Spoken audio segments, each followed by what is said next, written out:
Welcome. I'm Michael Krasny, and let me welcome you to another episode of Gray Matter with Michael Krasny. It's a weekly podcast of deep dive interviews with national and international authors, journalists, tech and business experts, artists, scientists, entertainers, and opinion shapers. And you can become a member of this podcast simply by going to graymatter.show. Then that's gray with an E. And you can stream us live at 11 a.m. Pacific time on Fridays when we include your questions and comments, and we do welcome them and invite them.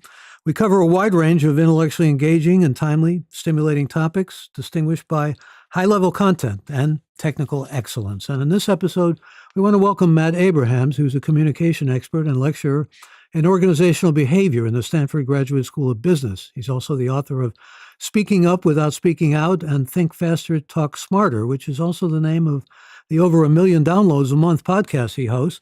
He's a graduate of UC Davis and Stanford, and I welcome Matt to Gray Matter with Michael Krasny. Good to have you.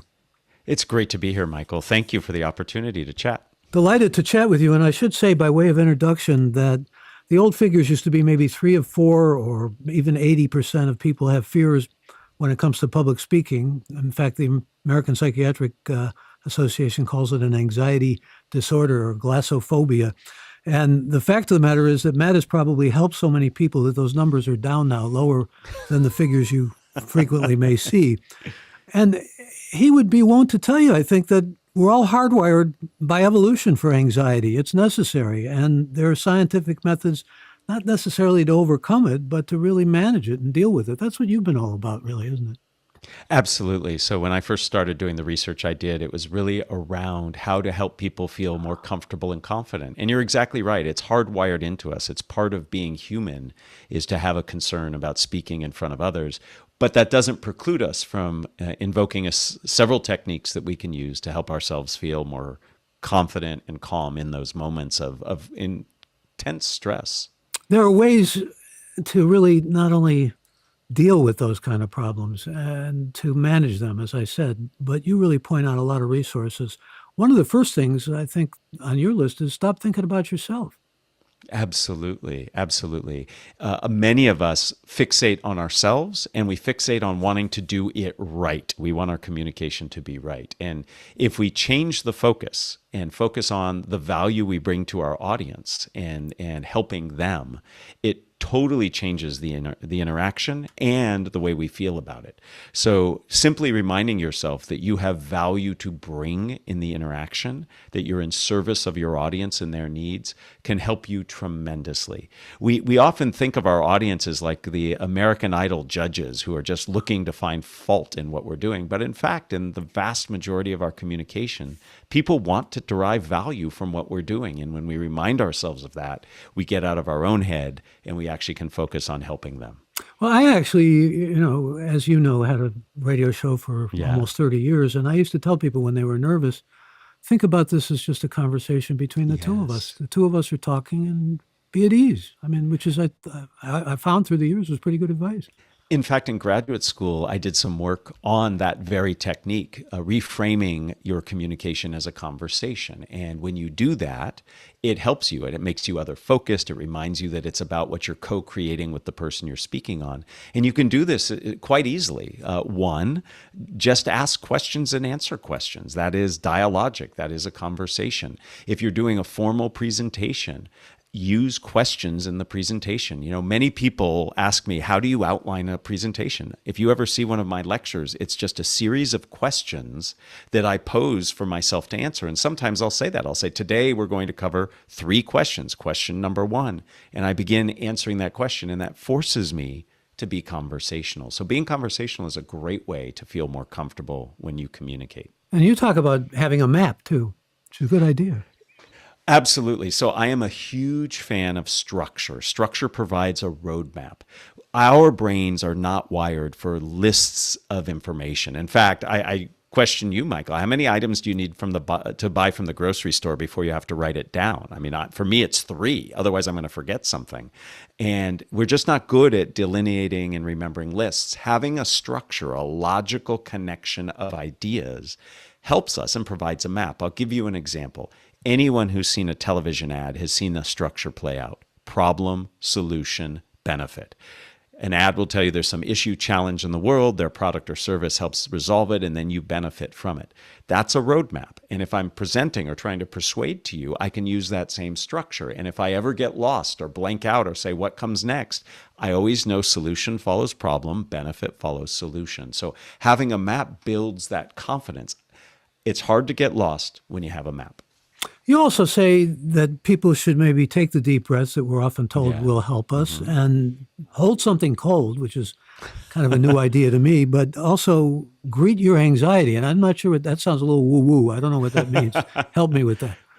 All right. Well, I'll go through all three of those very quickly. Taking deep breathing is perhaps the single best thing you can do to manage the physiological symptoms we have of anxiety. So if you've ever done yoga, tai chi, qigong, it's a deep belly breath. And the magic happens on the exhalation. So you want the exhale to be twice as long as your inhale. And just taking 2 or 3 deep breaths before you walk on stage, walk on the room, click join to the Zoom will help you.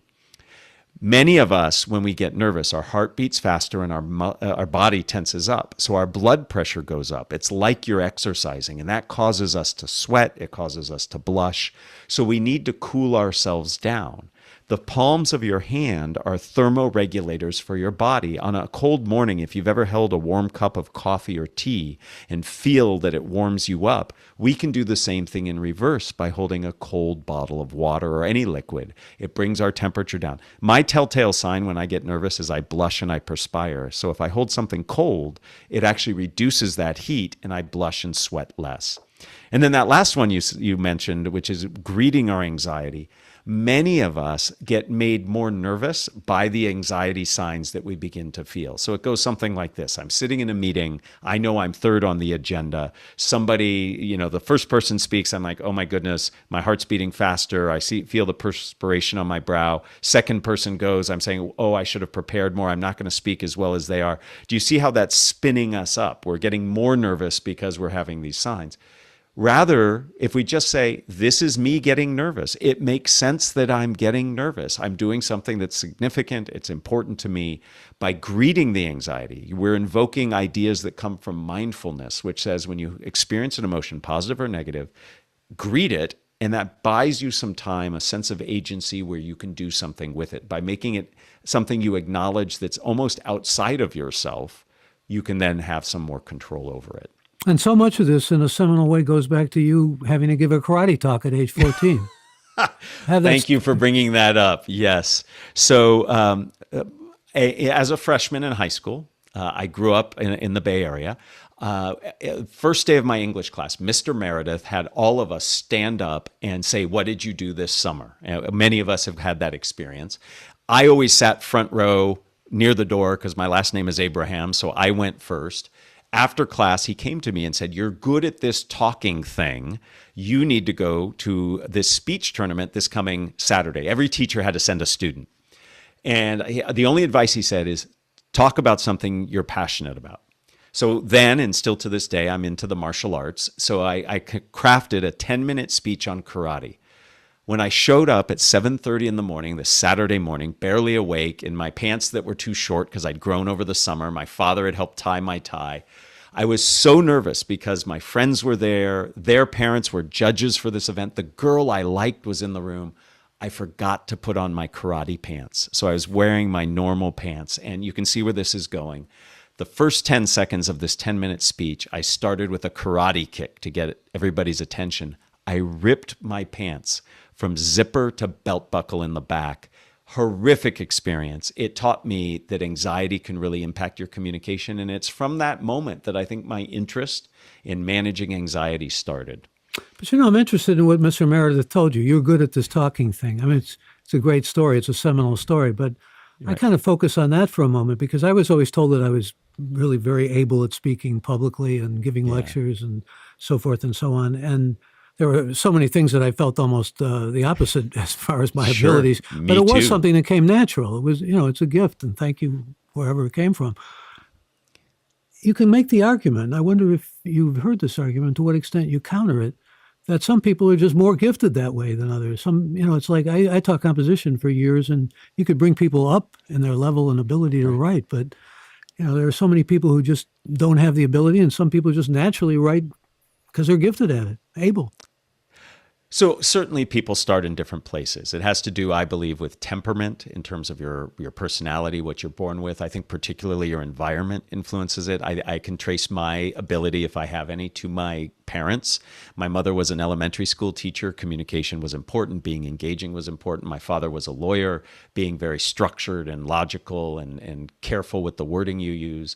So environment and genetics, I think, certainly play a function. But, like you, we wouldn't go into teaching and focusing on helping people if we didn't think it was a skill that you could develop. And I think we would both agree that the ability to communicate has tremendous impact over your lives and the relationships you have. So yes, I do think people start at different levels based on who they are and their environments, but all of us can learn to improve.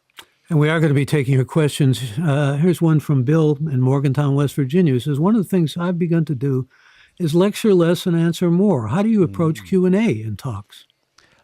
Wonderful. I think Q&A is fantastic. I think anything that makes conversation is really important. So I encourage people to ask questions. I allow for time for questions to come in. I set people's expectations that I'd like their questions. And in fact, if I call for questions and questions don't come in, I will ask myself a question. I'll say something like, last time I talked about this, people were wondering, or a common question I get is.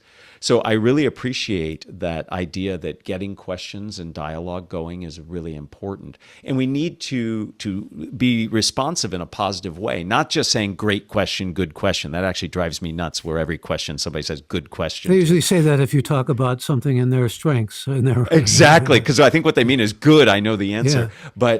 But you really, engage with the person, follow up to make sure that you answered the question, because that's where the real connection happens. The origin of the word communicate comes from to make common, which means it's about connection. It's about fidelity. It's about understanding. And Q&A is a great tool to help us get to that.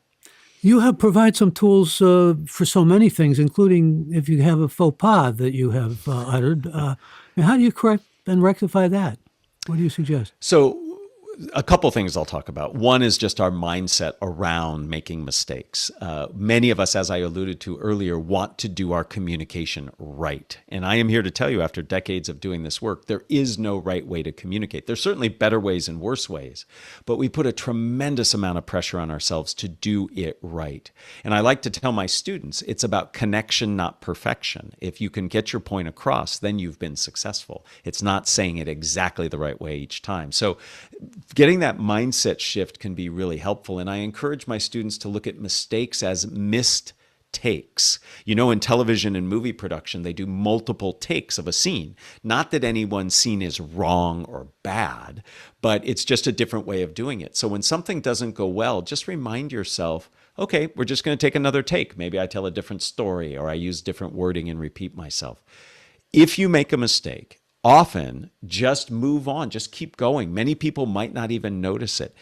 We have in our heads an expectation of how we wanted to say it. The audience doesn't know what you intended to say or how you intended to say it. So if you don't say it that way, they don't know. So often with a faux pas, you can simply just keep going. Now, if it's a clear error, you mispronounce something, you leave something out, I simply recommend going back and correcting without making a big deal out of it. Like, oh my goodness, I can't believe I forgot that. We don't want to highlight and focus the audience's attention on the faux pas. Rather, we want them to focus on the messaging. It's similar to when people start a presentation, say, I'm so nervous, because they're hoping to get empathy. But all you're doing is training the audience to fixate on everything you do that demonstrates you're nervous. So depending on the degree of the faux pas, just ride through it or correct it without drawing a lot of attention to it. That's good advice generally. In a book I'm doing, which you're familiar with to some degree, which has to do with interviewing and conversation, I talk about an interview I did a number of years ago with Patti Smith, and I asked her a question that she felt she didn't want to be asked. She did a book about her relationship with Mapplethorpe, the artist, and talked about her having a child out of wedlock and giving it up for adoption. And I said, well, do you have any contact with the child? And she said, it's none of your damn business. Just move on, There's no, I mean, in some instances, you want to maybe use that as clickbait, but the best advice I can give people is just move on through it. And here's some advice you might be able to offer Chris, who's joining us from Sarasota, Florida. And thanks for this question, Chris. He says, how about hecklers? Have you had anyone heckle or interrupt you while you were talking? And if so, how'd you handle it? Yeah, thank you for that question. And but going back to your idea of just moving on, basketball coach Mike Krzyzewski taught all of his players this wonderful tool, which is next play. If you are ruminating, if you're sitting there living in the past, your team is down the court trying to defend one person down. Next play is a great way to approach communication. Not that you don't reflect later, but in the moment, just move on. Well, I could have said to Patti Smith, didn't you write about this? And why can't I? And it turned out she was angry because Terry Gross had pushed her on this, which I didn't know. And she apologized afterward, but that's just the coda. Yeah, but you moved on. So hecklers, I mean, heckling can come in lots of different varieties. For the most recent book I wrote, which is all about what I call spontaneous speaking, think faster, talk smarter, I interviewed a stand-up comedian, and he actually shared that he embraces the heckling. So rather than see it as a threat or a challenge, he sees it as an opportunity to connect, to learn, to extend and expand. And I think that's true for all of us. It's how we see it. If somebody interrupts you with a challenging question or a different point of view, you can get defensive and really retreat, or you can embrace it and try to learn from it and actually connect to it. And that can be really helpful. Now, obviously, it has to be polite. It has to be respectful, not offensive to people. When somebody heckles, if that happens, you have to stop that. But you can look at it as a gift, as an opportunity. In the world of improv, one of the foundational principles is yes and. And when somebody engages you, be it heckling or proposing something counter to your point of view, there's something there that you can mine and explore. And if you're open to that, really good things happen. This comedian, his name is Trevor Wallace, that I interviewed. He's got quite a following. He says some of his best material comes as a result of that interaction when the heckler states something. Well, that's where you can be spontaneous and think fast. Yeah, and that exactly, and hopefully talk smart. Yeah. Well, yeah, I see your book back there, and let's talk a little bit. Those two things don't always go together. Sometimes you think fast and you get sloppy in your thinking, or you talk stupid in your thinking. Yes, absolutely. So when I talk about thinking faster or think fast, it's really about pattern recognition. People who are expert at what they do are very good at recognizing patterns. Athletes, musicians. It's really about seeing the pattern and then helping yourself get to that structure or roadmap that I talked about more quickly. And just like an athlete does a lot of agility drills, so when they're in the game, they can be more agile, we can do the same as we want to hone and develop our spontaneous speaking skills. And if we develop those skills, we will be able to think faster, recognize the patterns or the directions we can go. And then by leveraging structure, we can then talk in a way that's more concise and clear. And that's the talking smarter piece. How valuable is it, since you mentioned athletes and the like, to think of what you're doing when you're talking as a performance? Or how valuable is it to think of as a job? I got to get the job done, like a bricklayer almost, or something along those lines. How we frame things, the metaphors we use are really important. I have a colleague at Stanford's Business School. Her name's Michelle Gelfand, and she does a lot of research on the analogies and metaphors we use around conflict and negotiation. Am I going to battle? Am I playing a game? Is it a dance? And all of that definitely influences the way we approach it.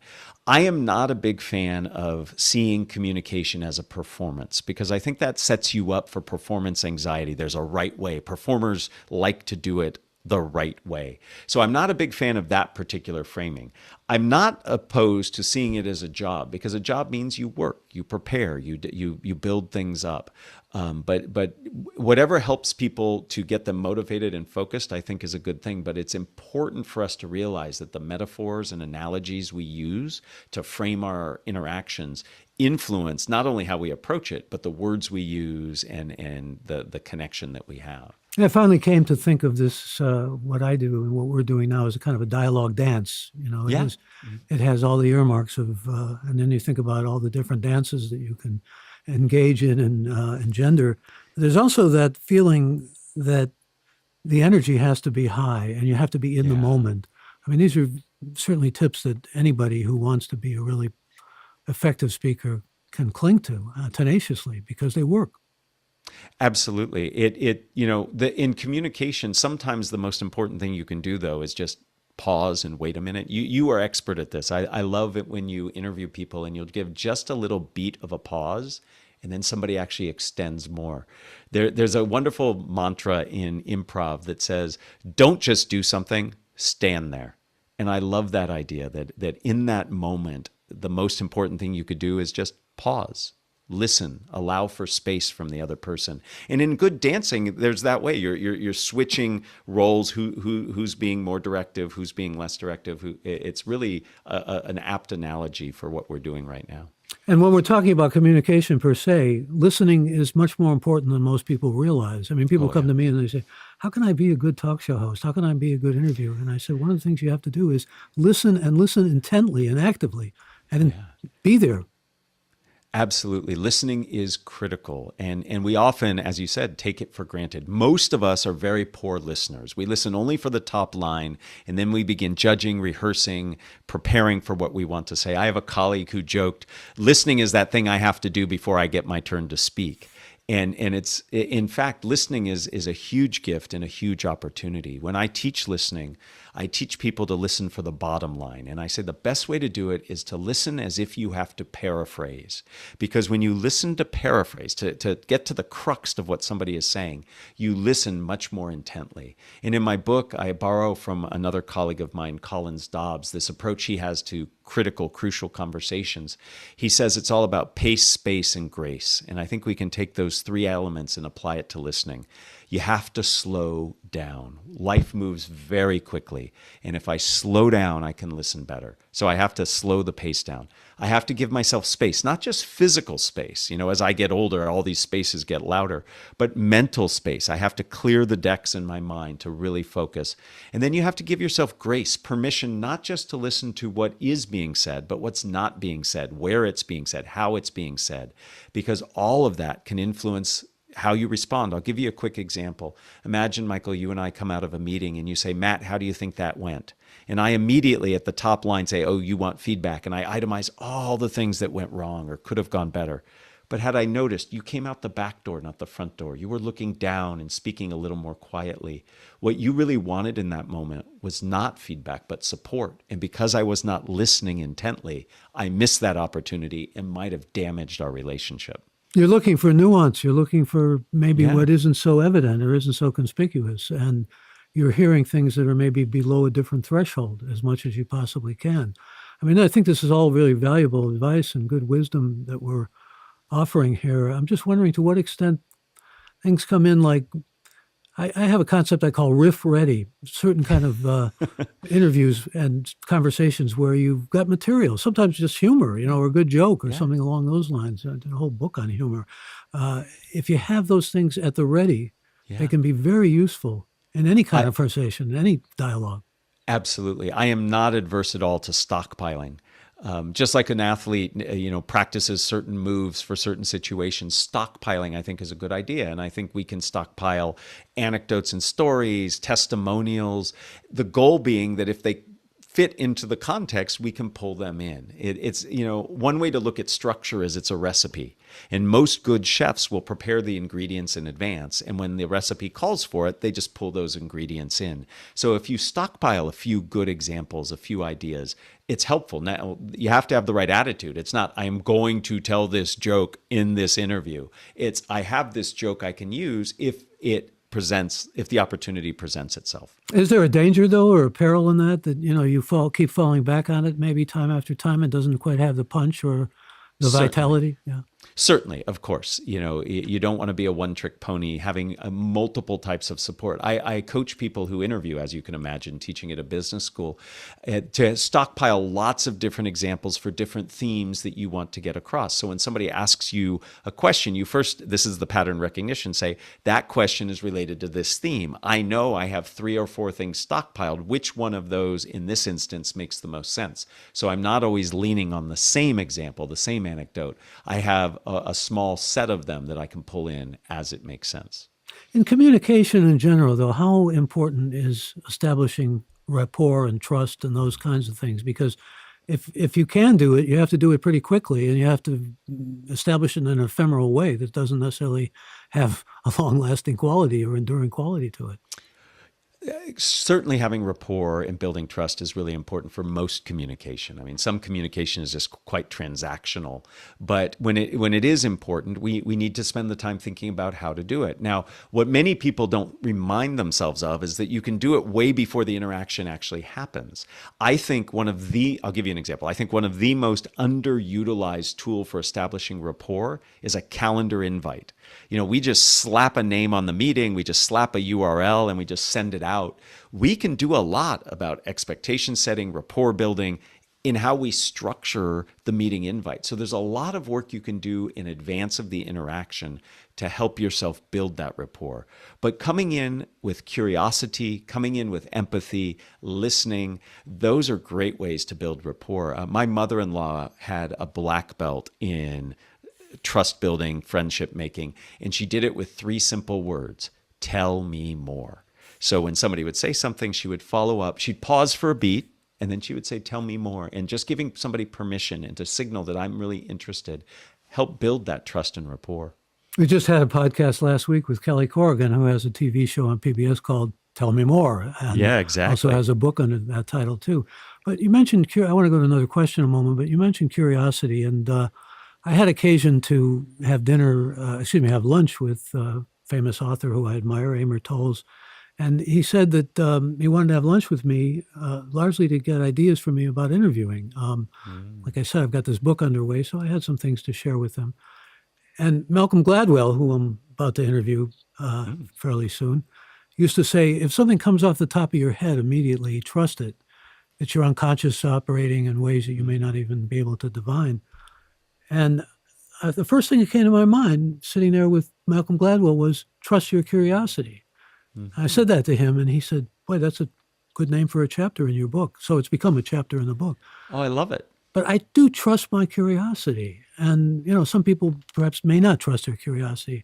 I'm curious. I'm talking to you, and I'm curious about all this work that you've done. And I've done some preparation, obviously. I've looked into your background and so forth, which is key and important to any interview, as I point out, as much as listening. But there's a real importance in just being curious.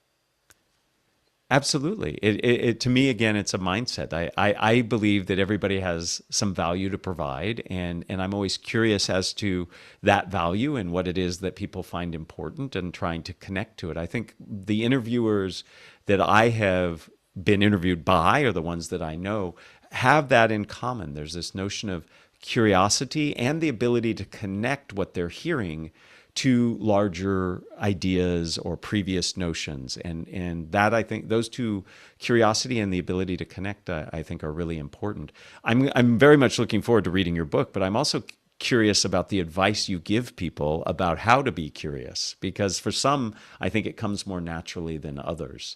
My mother used to say curiosity killed the cat, but satisfaction brought it back. There is a certain method, at least, of Sure. massaging your curiosity or bringing it to, which prompts me to ask another question, and then we'll go to the questions that are coming in to us from others. What do you think about using ChatGPT for questions, or AI for questions, if you're doing any kind of an interview or whatever? Yeah. I avoid it. I don't want this robotic thing to invade me, but maybe that's just me. No, I think that represents a lot of people. I mean, I am by nature optimistic about life, and I think AI has a role to play in our communication. I think there are many concerns to have about it. In my classroom, I'll tell you that I encourage my students, when they're preparing for spontaneous speaking, we do several activities in class. I'll say, use AI to help generate some practice questions for you. It's a way of getting reps and practice. So I think there are some uses for it. I admit I've used AI to help me in doing the research I do for my Think Fast, Talk Smart podcast, where I will just get some background information or get some synthesis. Some of the people I've interviewed have written many, many books, and I'll ask it to find common threads among the books that I won't be able to read all 7 books in the amount of time I have. So there are ways, I think, to leverage it to help deepen what you're curious about, but obviously there's some skepticism, I believe, that should go with the results. So I am optimistic, and yet have not come to a full conclusion. The one thing I'll share with you, and on my show, I interviewed 2 people who did some research on this, and what they have found is you can get better results out of these LLMs and artificial intelligence by being more conversational with it. Many of us treat our queries of AI as if it's just a search engine and we just put in search queries. When in fact, if you have a dialogue with it and take what it says and then comment on it and ask for more information, you end up getting deeper, richer information. So something to think about, Michael, as somebody who studies communication as you have, that what makes you more effective with AI is actually enhancing and honing your communication. I find that very rewarding and to some extent relieving. There's some relief in that. We're going to be treating it more human, in other words. Then we're Yeah. going to get Who knew Scarlett that Johansson into this whole deal. Well, that's a whole different story, isn't it? Well, we've got questions for you. Let me go to them. Susan in Boise, Idaho says, how do you pace your talk to manage the audience energy in real time? I often have stories and jokes that I'll use if I see the audience blinking too much. Thank you, Susan. So I think awareness, what I love about that question, Susan, is that you're aware. So many people see communication as broadcasting. Like I have to get from A to Z regardless of what's happening in front of me. I love the fact that you're actually noticing that the audience is blinking or looking disengaged. So part of it is awareness. Part of it is understanding that there are things you can do to re-engage your audience. First and foremost, it's all about being salient and relevant. You have to make sure what you're saying is meaningful to the audience. And sometimes you have to build that meaning for them. You have to help them see it.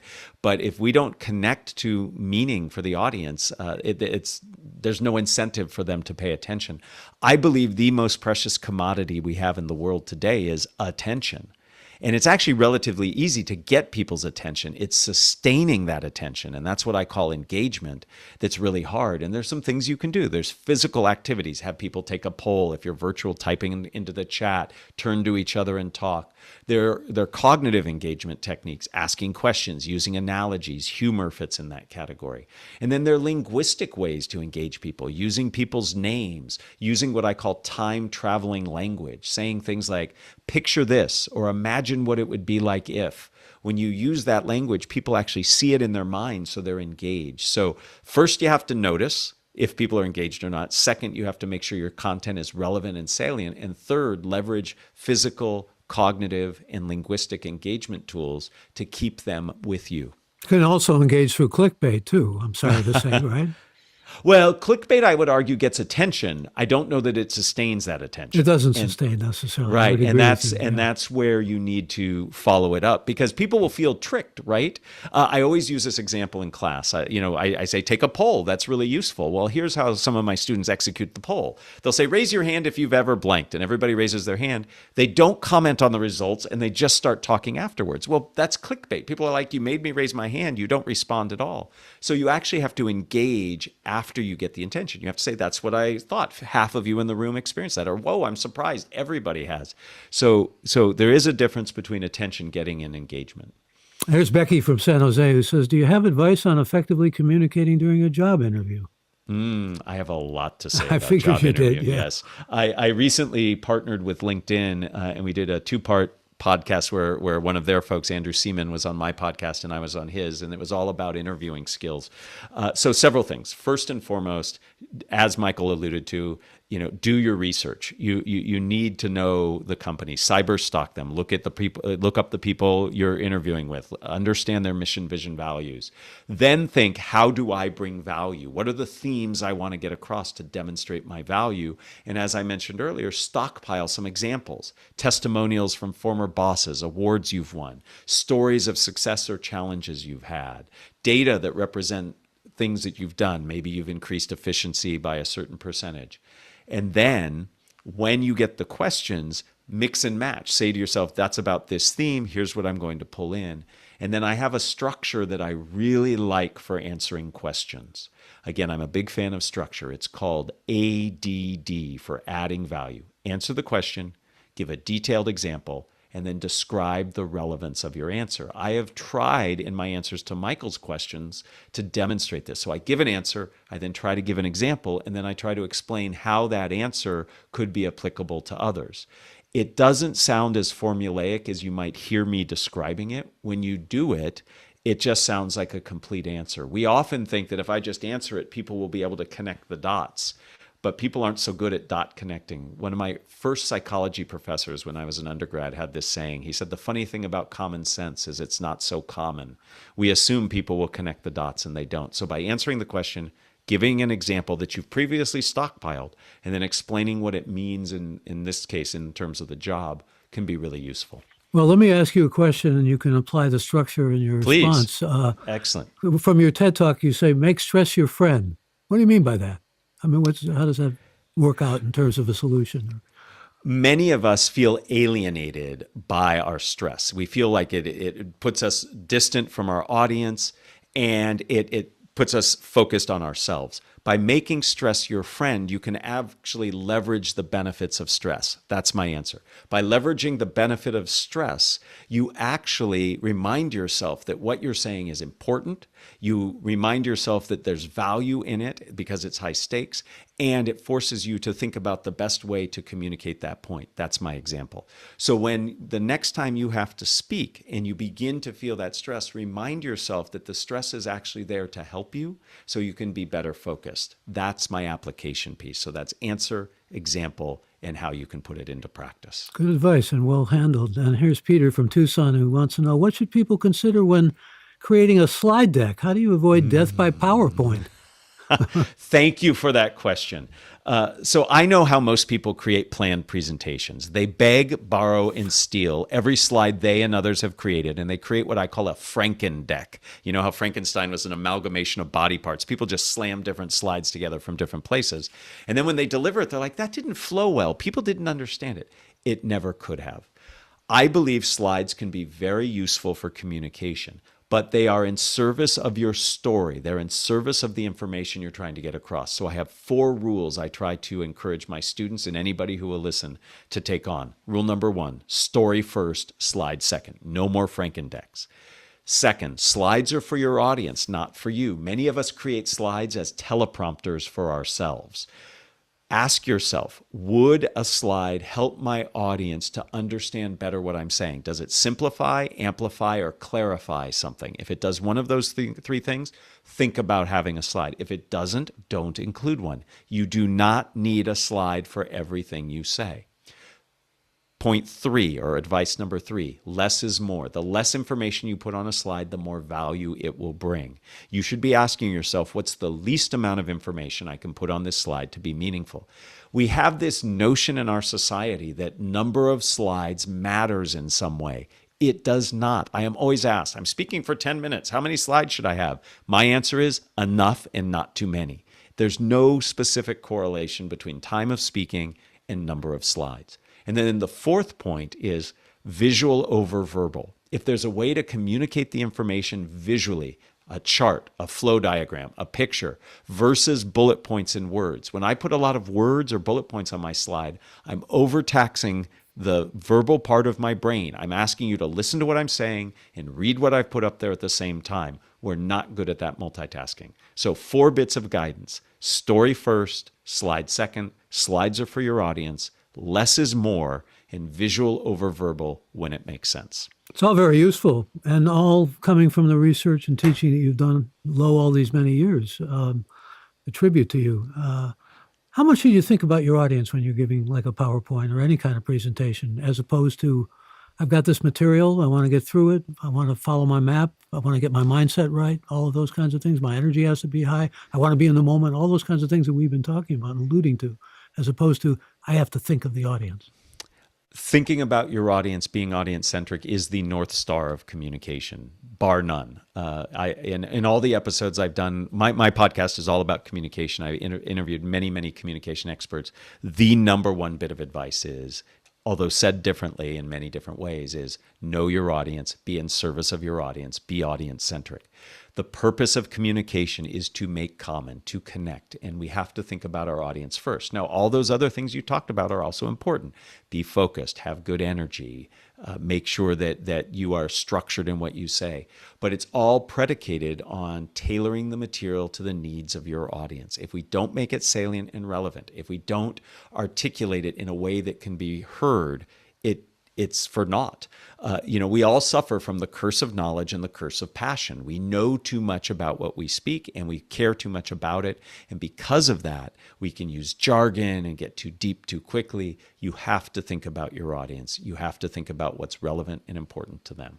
I still think some of the best advice, shows my literary background, I suppose, came from Horace, the Roman poet, who said, Yes. the purpose of literature is to please and to instruct. And you can say the same thing about most communication. Please or delight, entertain, and teach, instruct, go together. Absolutely. And Michael, I always love the references that you bring. I have not read Horace recently, but I appreciate what you've said. If you could read Horace in the original Latin, my hat goes off to you. I can't either. I certainly cannot. There's Thomas from Atlanta who says, what is a good way to provide positive emotional connection in a world where remote connections are becoming the norm? Thank you for that, Thomas. Good question. Yeah, absolutely. Connecting is really important. Sometimes it's put down the phone and reach out to the person, maybe picking it up and actually calling. I have two children, late teens, and they don't use their phones for actually speaking. And so reaching out and making that connection, demonstrating that you are there to support somebody. I think one of the most valuable skills is paraphrasing. I said it's a great tool to help you listen better. But when I paraphrase what you've said, and that's not like what a 5-year-old does where you parrot back word for word, but where you highlight the key essence of what you've taken away, it is a wonderful way to say, I've listened, I understand. Doesn't mean you agree, but I understand what you've said. And that's a great way to connect. And we are often so busy or using technology that doesn't allow for that. When you're texting, it's very hard to paraphrase. A thumbs up emoji is not the same thing as me repeating what I heard you say in a way that was meaningful to me. So we have to go the extra effort, but it is well worth it when you do so. Yeah, paraphrasing is a valuable tool, especially to show that you really are listening and you're hearing and taking it in. I'm wondering, though, when you talk about paraphrasing as a tool, you're also talking, I think, in some of your writing and speeches about visualization as a tool. Mm-hmm. A lot of people think visualization, does that really... I remember when I first interviewed Shakti Gawain, who had written, what some considered almost a seminal book on visualization. I thought, if it really worked, I would have been an outstanding basketball player because I was visualizing myself doing remarkable things with a basketball, on the court. And it was probably, as competitive sports go, it was probably my worst sport. I mean, I actually shot at the wrong basket one time in a tryout. So, True story. Got to reverse that visualization. I too would have been a much better basketball player than I am. So I believe visualization is a very useful technique to desensitize ourselves. One of the earliest techniques used to study anxiety management techniques was this notion of visualization. It's not in the sense that you're talking about in terms of manifestation. It is simply a way of desensitizing you. So you actually have seen it before. Think of it more as a simulator. Pilots go through lots of hours of flight simulators before they actually fly so they can be calmer.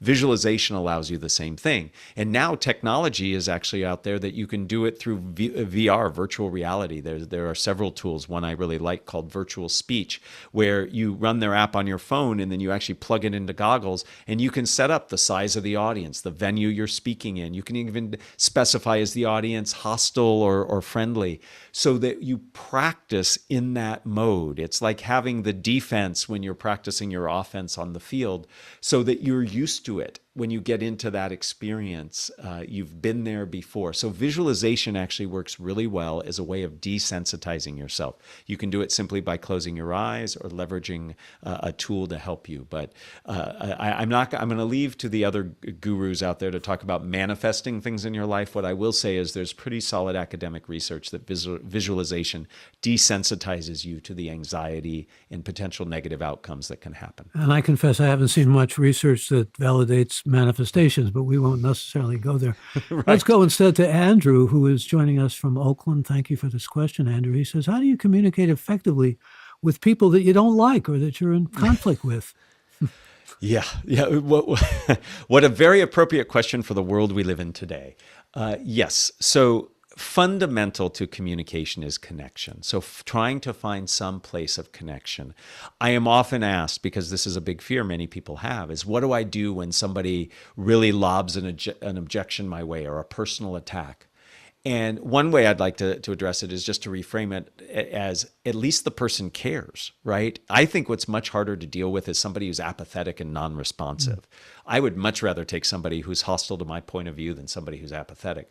But trying to find a place of connection, listening to understand, again, understanding and agreement are different, and giving the person space to be heard. Doesn't mean you agree. But if we can get to that point where we listen and in return and some reciprocity, they'll listen to you, I think that's a good start. I also, again, I'm a big believer in mindset. When you approach situations where you think there might be some conflict, rather than hunkering down and putting on the armor, open up a little bit and say, is there an opportunity here for me to learn? Is there a way that there could be some connection that I find? And by being open to that, you might find avenues that you would more typically close yourself off to. I'm often asked, what about people who just go on and on, like logorrhea or garrulousness that has no end to it? And there's no easy answer to that, but sometimes you just have to be firm and assertive, and that's the only answer. So I don't want to repeat myself too much, but paraphrasing is a Swiss Army knife for communication, and it is an amazing tool for dealing with the over-talker. For whatever reason, maybe they're confused and they're trying to figure out their point. Maybe they're coming at you to show how smart they are. In those moments, paraphrasing can shut them down with respect. So if you were talking too much, Michael, which I don't think would happen, I might interrupt you with highlighting something important. You say, I might say, that point about curiosity is really fascinating. In fact, so I acknowledge something of value you provided. I am then taking the floor away from you in the most polite way I know.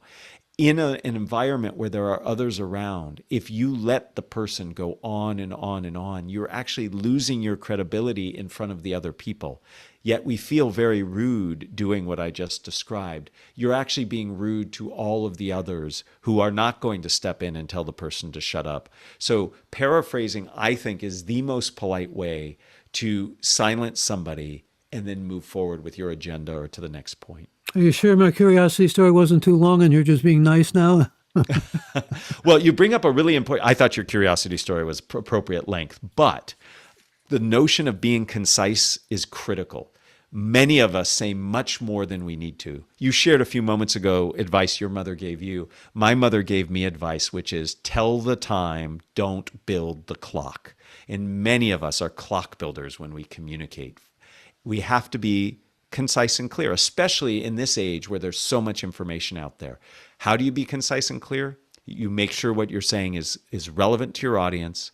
You use a structure and you have a goal. I believe all communication must be goal-driven. A goal has three parts: information, emotion, and action. What do I want my audience to know? How do I want them to feel? And what do I want them to do? By thinking about your goal that's relevant to the audience you're speaking to, it will help you be more clear and concise.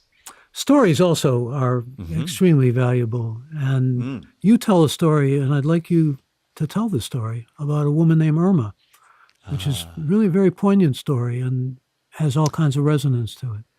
Yes. So Irma was a librarian, and her granddaughter was getting married. She was very proud of her granddaughter. She had a very special connection with her granddaughter. And her granddaughter had asked her to speak at her wedding. And Irma, unfortunately, as a young girl, had a very traumatic experience speaking. She was in her class. She was giving a speech of some sort. And at the end, and I cannot, as a teacher, and Michael, I'm sure as a teacher yourself, I just cannot imagine somebody saying this, but the teacher looked at her and said, "That is the absolute worst speech I have ever heard. You should never speak in this class again."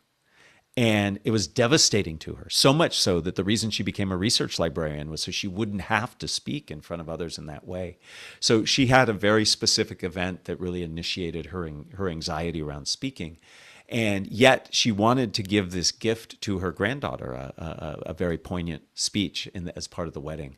So she came to me to offer some coaching to help her. We worked very hard. She actually worked. She did all the heavy lifting, and she was able to give that speech, and it went very well. And she was in her 70s when this happened, and she was so proud of herself. But more so, she was so proud of being able to give the gift to her granddaughter. And I use that story for several reasons. One, to show that early experiences can really impact how we communicate and what we do, but also to show that with tenacity and with clear purpose, we can all learn to improve our communication and manage the anxiety that we have. And here's Gerald from Plano, Texas, who says, thank you for the question, Gerald. When we're talking to someone and we don't agree with them, should we focus less on persuading them and more on simply understanding them and their understanding us? I think that's good advice. And I think that the research bears that out, that if the ultimate goal is influence, you need to start with understanding and finding that common ground or common concern. To just bring in the influence, bring in the persuasion will often make the other person more rigid in their stance and less open. So I think get the information, get the understanding, and then think about how best to try to move the person along. I'll share that a lot of research that shows changing people, helping people change to your point of view when they're entrenched in theirs. Some of the best things you can do is to get them to help you along the way. So inquiry is a much better way than dogmatically coming in and saying, here's what you should believe. Asking questions such as, what led you to hold that position? Or a great question that's been shown to work in research is, what would it take to change you away from that position? So you actually get the person you're trying to convince to come up with the arguments themselves. So figuring out their position, asking questions, looking for understanding, absolutely the first steps in influence when somebody's entrenched. It's so often difficult, though, to overcome the chasm that exists. I mean, I'm not talking about all the polarization in the world we live in now, but thinking about referencing something that you brought up earlier. I think it was called a duologue. Somebody's talking and they want to say what they have to say, and they'll maybe let the person talk, but they really want to get back to more what they want to say. And this is how a lot of people communicate, frankly. Yeah, absolutely. And so we have to reframe what the purpose of communication, and we have to understand that we have to think to ourselves, what is success? Many of us, when dealing with the parent-child relationship, I think is a good example of this, where I just want my child to do this, and success is only if they do that thing. Having a better appreciation of there's some distance that we have to walk together before we can get there. And success might be that we actually were able to complete the conversation without one of us storming out of the room. That might be where we start. So it's about incrementalism rather than just fixating on the goal. There's also a lot of psychology involved in what we're talking about. I mean, letting the person know that you recognize the importance of what they have to say. We'll use a politically correct pronoun now. Or just really giving the proper amount of attention and saying things that show that you're connecting to the content. Absolutely. Understanding and appreciating others is paramount in communication, and the field of communication itself is very closely aligned with psychology. Social psychology and a lot of interpersonal communication are in some ways identical in terms of what they look at and how they look at it, and it's very important. And my studies started in psychology and graduated into communication, so they're intimately related. Well, from all the work you've done, and it's real interdisciplinary work to come to the kind of understanding of communication with the depth that you have, what do you tell people when they just tell you they lack confidence? How do they find greater confidence? Some wisdom on that? I hope there's you tell me if it's wisdom or not. So often what somebody is saying, I think, when they say I don't have confidence is they are looking inward versus outward. And so I will often ask people to share with me a time where they had some success communicating and helping others, and to encourage them to look at what they did or how they did it. I also love using analogies. So if I work with somebody who says that, I'll often say, have you ever played sports before, or a musical instrument before? And really help them find that they do have a confidence, but what they're doing is comparing themselves to either others or this lofty goal that they have for themselves, and that puts them at a disadvantage. And so part of it is just trying to get them to redefine what confidence is and how it could look for them. And in so doing, they begin to feel empowered and they're willing to initiate.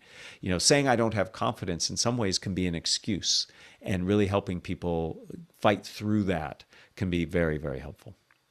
Here's Tom from Pittsburgh, who says, as most corporate jobs require very few papers but lean heavily on decks and demos, should K-12 schools spend more time preparing our kids to present? I actually think they are already. I marvel. I have a young nephew, and I marvel at what his teachers are asking him to do in terms of presenting, collaborative group work. He's created slide decks already. I wonder if when he enters the workforce, if there'll be a job for someone who does what I do. So I do think there is effort in that direction, and I think it is important. And I think it's important not just domestically here in the United States, but there are several countries who are really fixated on writing, and writing is important, absolutely. But the ability to speak and to communicate in groups and teams is also important. So I do think we need to continue to lean into that and really help kids as they grow up understand the value of oral communication and collaborative work. Do you have any other ideas about how that can be enhanced at earlier phases of education? So I think role models, parents, guardians can be demonstrating and showing children how they do that in their work. I often will share some big presentations I have or big meetings I have with my family, not just to get their input, but hopefully to role model for my kids that this is something that you do in the real world. So I think there's some of that. I think partnerships with businesses and organizations can be really helpful, where they come in and say, this is how we use these skills. I, as a teacher, always try to bring in outside experts who can reinforce the ideas that I try to teach my students. So it is through those partnerships and role modeling that I think we can get that information across. And hey, if you've got a kid in a school, go to the teacher and say, thank you so much for spending time getting my kid up in front of the class speaking or using group work in class, because teachers need that feedback too. A lot of teachers live in their classrooms, and helping them see that what they're teaching your kids is valuable, I think, can really help. Kevin from Nashville wants to know, what software do you use for your slide decks? I am multilingual, as it were.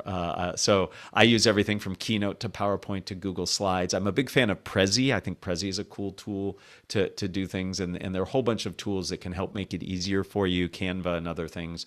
So I'm multilingual. I am not wedded to any particular tool, just like I'm not wedded to any particular virtual tool like Zoom, Teams, Meet, WebEx. I think we all have to be multilingual.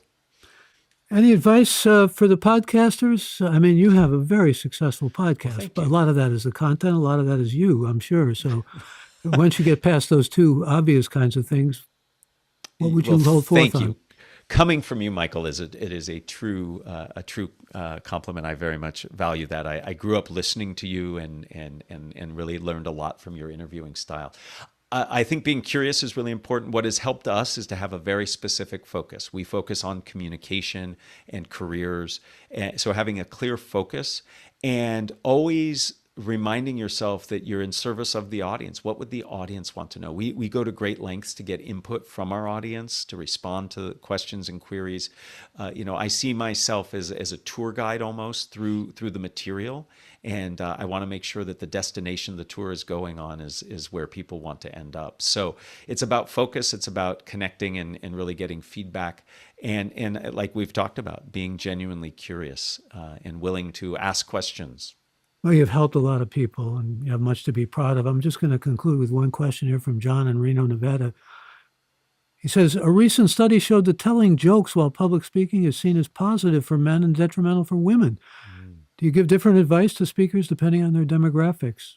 I thought he was going to say depending on their gender, but he said depending on their Well, gender. right. So, culture and context significantly influence communication, and culture can be place of origin, could be age, and we just have to be sensitive to it. There are certainly biases that people bring to communication, And we have to be aware of those and think about it. But at the same time, we still need to try to push the envelope on things. And I think, two of my colleagues, Jennifer Acker and Naomi Bagdonis, wrote an amazing book on humor in the workplace. They themselves are incredibly funny and incredibly articulate.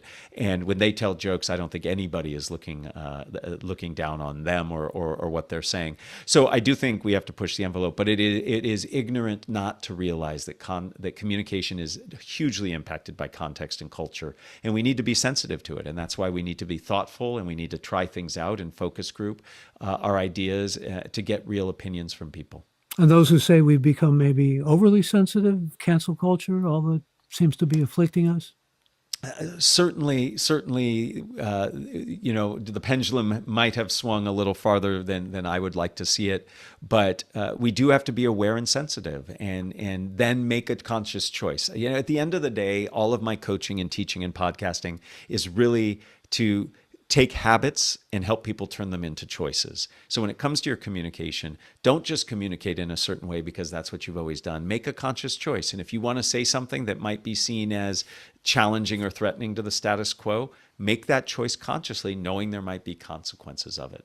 Well, like I've said, you help a lot of people, you continue to help a lot of people, and my hat goes off to you.